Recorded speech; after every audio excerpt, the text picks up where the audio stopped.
we reiterate over and over, coming out of the judgments of the court, how very important it is to do these things. The whole concept of natural justice, to explain that to the average employer, because as you quite rightly said, he or she might just be interested in running a business. So the industrial relations part of it, they would come to us because we are the subject matter experts in terms of giving that concrete advice. Well, I'm encouraged to hear that, in fact, there is consultation going on, because, like I said, sometimes I'm not behind inside the planning field like you are. It's your business, so you would know every discussion, every press release, and so on going on. But I get the feeling that I have not to date had the feeling that we were on the same page, but this because I keep hearing, as I said, profits only on one side and profits balanced with the employees' interests on your side. I want to stay, Derrick, let me just swing this back here for a moment. These are very difficult times we have. Yes. You represent your organization, represent you of which you're the vice president, represent business owners, employers.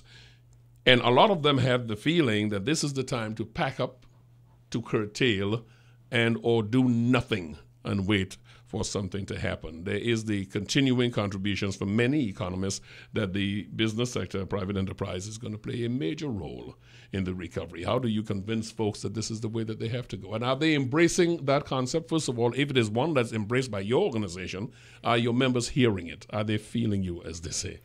And as you said, you scan our website, and you're seeing some of the programs we are putting out. Some of those programs are driven through our international relationships, because we have an international relationship with the International Organization of Employers, which is really the world body that sits on the ILO, and we have our direct connections. This is not unique to Trinidad. The world is going through the whole issue of falling oil prices, falling commodity prices, businesses struggling. And at the ILO, there are a lot of conventions, a lot of research, work, studies that are going into that, right? And just to add to what Geselle was saying just now, businesses have to operate within the law, right? Within, and additionally, as Trinidadians, we also operate in a wider environment. So we understand that as much as you may want to make profits, if you go outside of the law, right, all your profits will be spent in legislation and payment and judgments. And that's what we try to bring to our members. Right? We also try to bring strategies. So what we've been doing is looking at those issues that we consider to be the major issues at this point, looking at some of the judgments of the court where we think our employers may have stepped over and have lost, and what we do is we frame our training to bring those things to light, to bring the procedures to light. So what we try to do is get our members to stay within the law itself in terms of how they operate, and also to bring some sense of what is happening internationally and some strategies that are being tried at that level that they could look at as they try to survive through this period. I'm looking at a statement, Geselle, from the head of DOMA, that the government, the structures in place make it very difficult for employees, for entrepreneurs to go about their business. You must have seen his comments. His comments are saying that we are going to basically, we can't do anything until the government do something.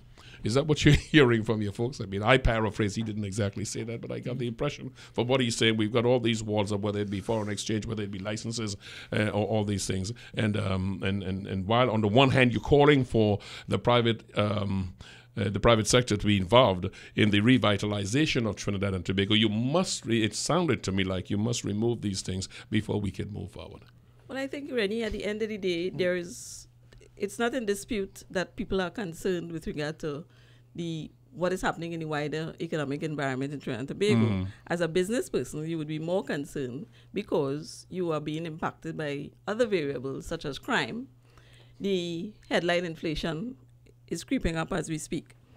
You have your business to run, you have your employees to cater to their needs as well. You also have the unions clamoring for increased wages at a time where we are all hearing the watchwords recession. We're hearing a call from the central bank governor encouraging the private sector to get more involved so that there's a revitalization. So did anybody send the general public the memo? Because I'm looking at the way people are living. I don't think people actually believe there is a recession. And I'm happy you raised that issue, because what we've done within recent times is that we've been telling our membership that it's important that we make some adjustments. You would have recalled our conversations in December when we were here, when we said it's not business as usual. We need all hands on deck, because it does call for some measure of adjustment. And adjustment here is financial, social, and economic. Because at the end of the day, it is really not business as usual. When persons have lost their jobs and there is no element of retraining, the Minister of Labour has now become very proactive in terms of getting that part of it started, because of that same social responsibility. So I'm happy to see the dots are connecting. In terms of what the government is doing at the end of the day, I think the government is being proactive up to a point in terms of dealing with the situation as is. We see our Prime Minister going out to as far as Ghana. He has had recent talks with Venezuela. All of these things are impacting our ability to create investment opportunities. However, it is not without cause for concern, because we have investors saying as recent as a month ago that they are concerned about two things in Trinidad and Tobago: the industrial relations climate and the crime situation. So it means that business don't exist in a vacuum. All of these variables are going into the equation. So I would imagine there would be some measure of anxiety, but that is not to say that there can be no stability. You say that one of the concerns is the climate in the country generally. Neil, I want to bring you a part of this Retrenchment and Severance Benefit Act, the area that says that where an employer decides he's going to, in fact, retrench people, they can enter into a discussion with the representative body union 45 days in advance of this happening. I thought that to be a very good thing, because it makes aware the representative body for the workers, and I was hoping that it will come down the line that invariably when the retrenchment has taken place, arrangements would have been made by that employer, if they have the ability to absorb these workers somewhere else. That's one of the things that's prescribed, that they could have used that or brought it to their membership to make it clear, listen, this is redundancy, why they're doing it, this is why they're doing it, it's not profitable, and make it easier. But every time I hear, in the case of Metal, they just wound up operations, which is a different thing. Yes. But I hear of people being in a position where everybody's shocked at the decision taken, when I feel if they were utilizing that 45 days of consultation, some more palatable solution would have been arrived at. And my pie in the sky, or is that what was the intent of the legislation? What? I don't think, of course, that's the intent of the legislation. The intent of the legislation is really to give that opportunity to talk. And we are aware of many companies who would have found in that 45 days and in those discussions workable solutions. Things like persons taking all their annual leave, reduced work weeks. Right?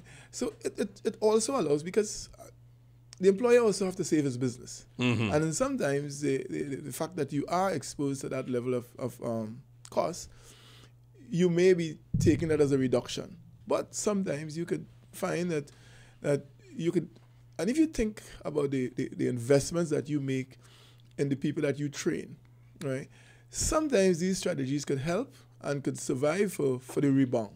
So really, the 45 days allows for that kind of conversation, for an attempt to find other places that you could put the employees, other strategies you could use. As I said, maybe everybody take their leave, reduce work days. So there are a number of strategies, and that 45 days really allows for it. Your tripartite discussions that's going on right now, what are you expecting primarily your association advocating to deal with, one, the winding up situation? What specifically are you proposing, or what's the position there to deal with that sort of thing? And in addition to, in these discussions, I think I'll save that as my second question, because one of the areas here that bothers me, let me just go straight to it and I'll come back to that after. One of the areas here, I get the feeling that while you have a lot of employers with you, there are a lot of employers who may be in your organization but not with you, with that area of working along with workers. I mean, I get the feeling we've got two camps going on here. Am I incorrect? And I speak that only because of the utterances I hear other people make, and then I look at what your site is saying. So I'm getting a double message here. I think it takes some maturing. And I think a lot of employers, on a whole, have to get to that level of maturity where they can actually meet with their employees, have those workable conversations. But it's a fact that many employers see the unions, right, and the employees and the responses of those employees as negative impact to their business. You see, when I started the conversation here, I asked you about the role of your association, because it is in this area I'm dealing with. On the one hand, you are advocating something closer to a harmonious relationship as best as one can, a working relationship with labor, and on the other hand, I get people, employers who are, and business owners who are saying not so. So I'm trying to understand the ECA, who you are representing. We are representing the employers. We are clear that we are representing the employers. Sometimes it takes a while to bring them to the understanding that the adversarial process don't work. That what you need to have is serious consultations.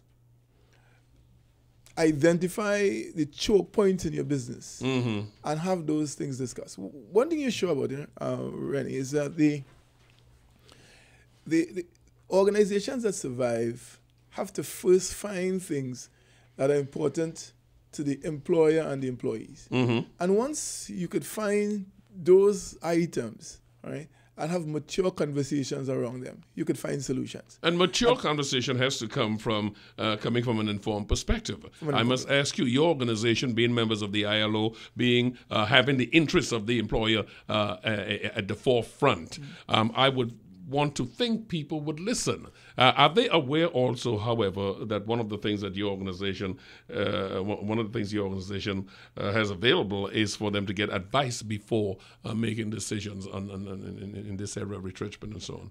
Fine. I want to shift a little bit, Rennie. You know, last year... I wouldn't answer that, but I want to go somewhere else. Go ahead. just at the end of last year, we had a very interesting symposium. It was really an absenteeism. And most of the organizations who presented, who were able to achieve some milestone achievements, showed that they didn't just go for penalties. They found ways to make work more interesting. They found ways to consult. And what we have found is that for those who spend time in the training programs, and we identify the methodologies for doing that, and also identify some of the penalties for not doing it, that they become better employees and they see the benefits of the things that we are propagating and supporting. But you're going to have the other employees that feel, the other employers, sorry, that may feel from time to time. And we see that as the groups that we need to reach out to and assist them, right, into the benefits of working with, because there's a sufficient body of knowledge to show that anybody that does not follow that approach, right, generally ends up winding up.